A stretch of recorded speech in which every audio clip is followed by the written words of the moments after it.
한국은 망했다. 2380만 명 구독자를 보유한 독일의 유명 과학 채널 쿠르츠 게작트가요, 귀여운 인포그래픽으로 무서운 한국의 미래를 말하는 영상이 지금 인터넷에 바이럴이 되고 있습니다. 짐 로저스, 일론 머스크까지 외국인들이 대신 걱정해주는 한국의 미래, 오늘은 지극히 개인적인 생각으로 한번 풀어보겠습니다.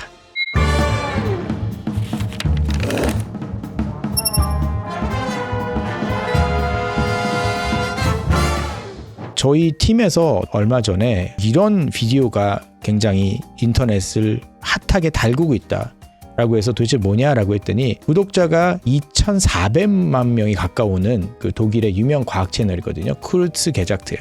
이 채널인데요, 지금 보시면 24 million, 엄청 많죠. 네, 구독자 진짜 많고요. 꿈이죠.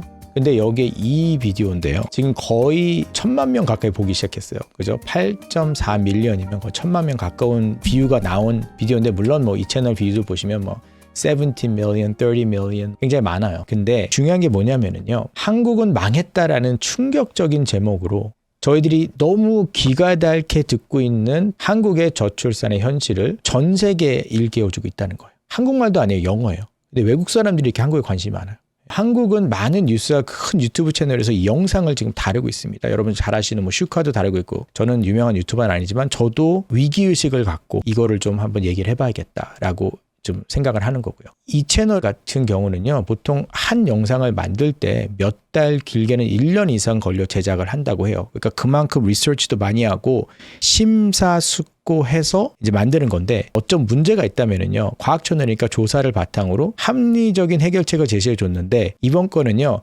합리적인 해결책이 없어요. 그냥 한국은 망했다예요. 왜? 지금 이 시기대로 가면 한국은 이제 진짜 인구 절벽에서 뚝 떨어지게 된다는 건데, 저도 처음에는 그랬어요. 이게 너무 어그로가 심하지 않나라고 생각했는데, 영상을 보면 볼수록 한국을 사랑하는 한국 사람, 외국에 사는 한국 사람들이 원래 국뽕이 좀 심해요. 그런 사람으로서 약간 등에 식은땀이 날 정도로 위기의식이 고조되더라고요. 자, 여러분, 요거 소스는 유튜브에서 제가 바로 갖고 온 겁니다. 그래서 요거는 그 동영상 보시면 보실 수 있어요. 근데 이거 지금 보시면 1950년대에 6명. 그죠? 당연히 이해하죠. 제 부모님 세대들. 60년, 70년. 그래서 70년대도 굉장히 출생이 높았고요. 제가 살았던 80년대도 2.7. 그러니까 한 가정당 보통 2명 이상은 낳았다는 거죠. 근데 23년이 딱 됐는데 0.72입니다. 지금 보시면 한국이 0.7인데요. 다른 나라들 보면 사우스 아프리카 2.2, 뭐 US 1.6. 그래서 한국이 진짜 출산율은, 한마디로 지금 한국이요, 문제가 뭐냐면 리플레이스가 전혀 안 되고 있다는 거예요. USA 같은 경우는요, 캐나다도 그렇고 이 부족한 출산율을 이민으로 메꾸고 있습니다. 그죠? 저머니도 그렇고요. 뭐 중국은 워낙 인구가 많으니까 그렇다 치고, 지금 전 세계 출산율 평균이 2.23 정도인데 OECD의 출산율이 평균 1.58이에요. 한국은 0.72. 우리나라 일본 되게 별로 안 좋아하잖아요. 경쟁식도 많고 한일전이 뭐 최고인데, 자, 일본도 1.6인데 합계 출산율 0대 0으로 시작하는 전 세계 나라는 우리나라밖에 없다는 거예요. 보시면 자, 이스라엘 3.0 단연코 최고죠. 체코, 멕시코, 아일랜드, 그리고 저희 쭉 내려가서 대한민국 0.72. 0.72.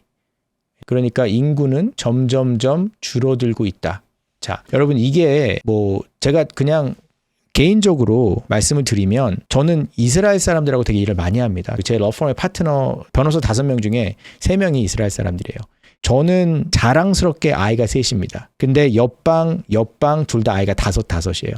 그러니까 저는 명함도 못 내려요. 아이가 3인데. 그 정도로 이스라엘 사람들의 애를 일단은 많이 낳고요. 그 동네는요, 4명이 기본이에요. 무조건 4명을 낳고 시작하는 거예요. 예전에 제가 자라날 때는 2명이 항상 놈이었거든요. 근데 여기는 4명을 낳아야 일단 기본으로 잡고 시작하는 거고, 조금 낳다 하면 5. 그냥 오케이, 그냥 1명 더 낳네. 그리고 좀 무리하게 낳네. 그럼 6에서 8까지 봤어요. 제가 8명까지 낳더라고요. 이 경쟁이 안 되죠. 한때 싱가포르가 1.2 이하의 가장 낮은 출산율을 기록하고 다시 회복을 했는데, 한국의 출산율은 지금 0.72에서 조금 올라갔다라고 얘기를 해요. 2024년에 0.76인가 8로 올라갔지만 그게 그렇게 큰 차이는 없는 것 같아요. 이런 수치를 본다 그러면요, 지금 인구는 이미 싹 들어가 있는 거잖아요. 인구 자체가 이렇게 나와야 되는 인구가 한 세대가 이미 줄어 있는 거예요. 그럼 그 세대를 지금 다시 회복하는 것도 쉽지가 않다라는 거죠. 그러면 도대체 왜 한국 분들은 아기를 낳지 않을까? 우리 청년들은 왜 아기를 낳지 않을까? 자, 여기서부터는 지극히 개인적인 생각이에요. 이거는 뭐 그냥 제가 항상 자료에 근거해서 리서치 뭐 보여드리고 이렇게 하는데, 이거는 그냥 제가 외국에서 바라본 기성세대라고 하는 이제 지금 40대 중반의 사람이 한국에 있는 저희 청년들, 20대와 30대 청년들이 도대체 왜 결혼을 안 할까? 나라면 왜 안 할까라는 생각을 한 거죠. 요즘 보면은요, 한국 같은 경우는 분열된 사회가 조금 있어요. 그러니까 글로벌화가 됐지만 개인주의가 좀 많아지면서 사람들이 종교와 정치, 개인주의 이런 게 다 분리돼 있습니다. 근데요, 이스라엘의 강력한 점은 뭐냐면요, 종교와 정치, 민족성이 하나로 합쳐져 있어요. 융화돼 있다는 거예요.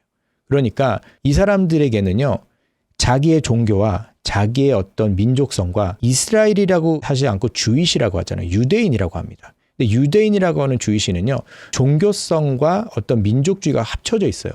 이런 거는 이제 이길 수가 없는 거죠. 왜? 저희들은 뭐예요? 기독교인이에요? 아니면 불교를 믿으세요? 뭐 이런 종교가 있으세요? 라고 하지만 그 사람들은 종교가 없어요.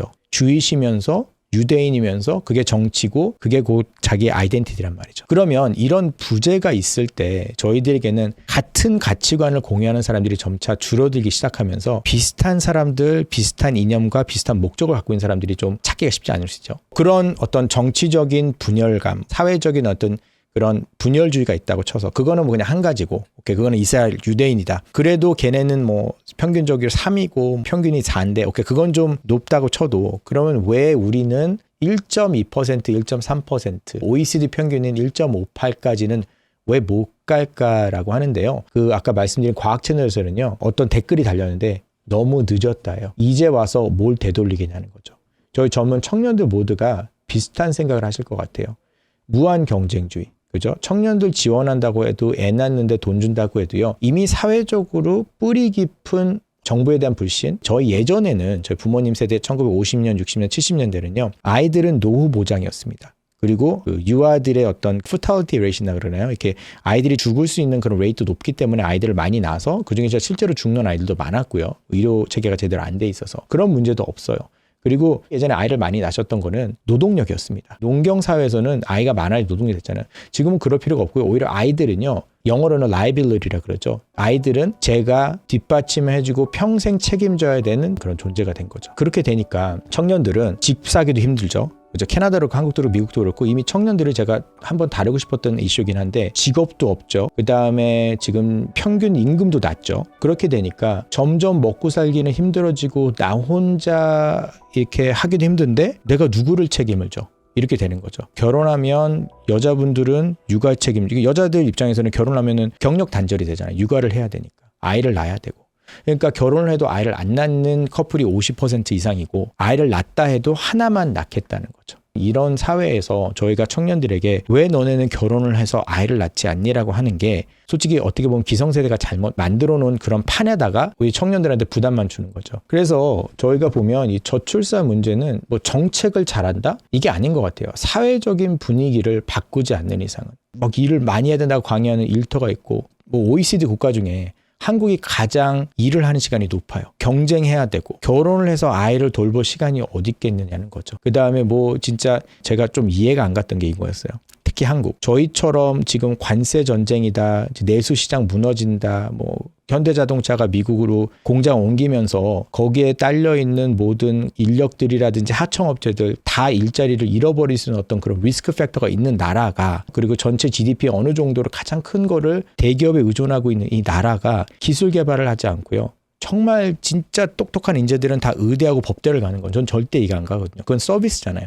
이미 돈을 벌고 있는 사람들을 서비스하는 그 직종에 사례 만능하는 건 말이 안 되거든요. 오히려 저희 나라는 기술 개발해야 되고, 제가 지금 동유럽 국가 중에 한 나라가 있는데 큰 유니콘 기업이라고 하는 부가가치를 굉장히 극대화시킨 그런 기업들이거든요. 스타트업들이에요. 그것들이 한 나라에 제가 기억하기 12개가 있어요. 근데 동유럽 국가에 가장 못 살던 나라 중에 하나거든요. 그렇게 청년들에게 공대라든지 리스크 테이킹 하는 사람들을 대우해주고 제도적으로 사회에서 마련해줘야 되는데, 그 나라는요, 집에서 일하게 해주고요, 팔타임 일할 수 있는 거 되게 장려해주고, 가정을 꾸리고 아이들을 돌보면서 일하거나 뭐 스타트업 할 수 있게 나라에서 사회복지 제도를 이미 만들어준 나라입니다. 근데 그런 제도도 없이 무턱대고 애만 낳아라 라고 하는 거는 좀 웃긴 거죠. 이런 사회적인 문제 때문에 한국인의 힘만으로 해결이 안 된다. 그 이민으로 해결이 가능할까요? 캐나다 이민 사례 제가 많이 보여드렸죠. 3년 동안 100만의 인구들을 갖고 들어와서 한 민족으로 한 인종으로 치중되면서 사회적인 문제가 많이 생겼습니다. 그렇죠? 유럽도요. 이런 저출산 문제를 해결해서 굉장히 많은 이민을 받았는데 사회적인 문제가 굉장히 지금 많이 가중되고 있어요. 그래서 제가 볼 때는 그것도 이민만으로도 해결되지 않겠다. 그러니까 왜냐하면 안에서 뭔가 바뀌지 않으면 사회적인 제도로 밖에서 뭐가 온다고 될 것 같지는 않습니다.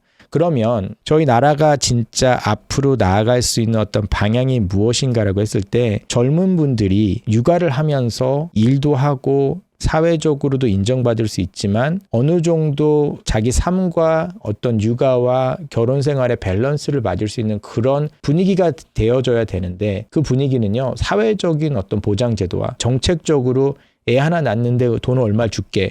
급식 무료야 이런 거 갖고는 안 돼요. 제가 볼 때는 뭔가 근본적으로 정부 안에서 사회복지제도뿐만 아니라 어느 한 기업들이나 몇 군데의 기업들의 편중돼 있는 부의 어떤 쏠림을 막을 수 있는 근본적인 문제가 해결이 돼야 됩니다. 왜?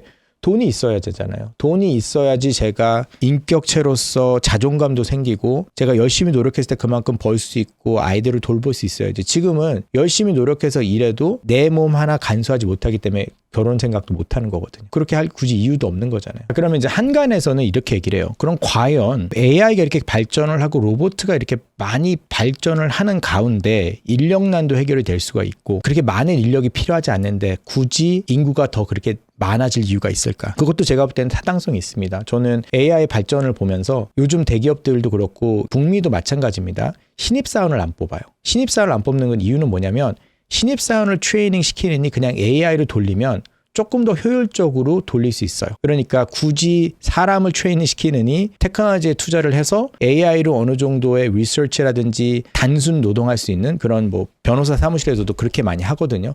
그러니까 요즘에요. 저희 젊은 청년들이 좀 서바이벌 게임 하는 것 같아요. 왜?